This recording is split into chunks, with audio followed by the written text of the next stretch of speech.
বর্তমানে আমাদের যেকোনো কাজ করার ক্ষেত্রে এআই এর শরণাপন্ন হওয়া সহজ স্বাভাবিক ব্যাপার হয়ে গেছে। অ্যাসাইনমেন্ট করা, ইমেল লেখা থেকে শুরু করে কোডিং করা সহ আমাদের নিত্যদিনের নানা সমস্যার নানা প্রশ্নের উত্তর দিতে সক্ষম এই এআই টুলগুলো।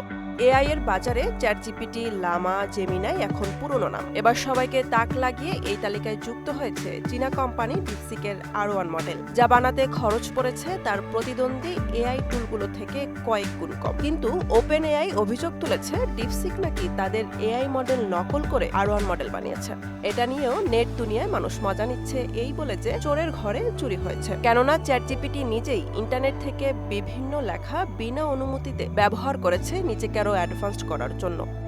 এখন প্রশ্ন হলো, ইউজারদের জন্য কোনটি বেশি কার্যকরী? সম্পূর্ণ বিনা খরচে চালাতে গেলে ডিপসিক আপনার জন্য বেস্ট অপশন, কেননা এটি একদম ফ্রি। অন্যদিকে চ্যাটজিপিটি এর ওপেন এআই O1 মডেল ব্যবহারে ইউজারদের প্রত্যেক মাসে গুনতে হবে $200। আর্টিফিশিয়াল অ্যানালাইসিস অনুসারে কোডিং করার ক্ষেত্রে সবচেয়ে উপরে ডিপসিক, এরপরে ক্রমান্বয়ে চ্যাটজিপিটি, ক্লড, জেমিনাই এবং সবশেষে লামা। মাত্রিক বিশ্লেষণেও ডিপসিক সবার উপরে।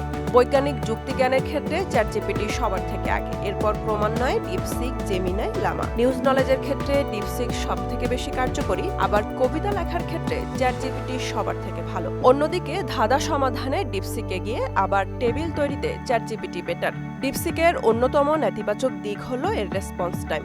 এটি অন্য সব এআই এর তুলনায় বেশি সময় নিয়ে উত্তর দেয়।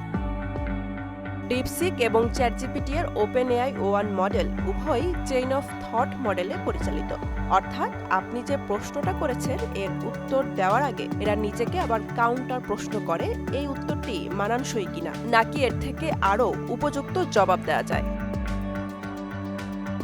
বুশরাত জাহান, মোহনা ডিজিটাল।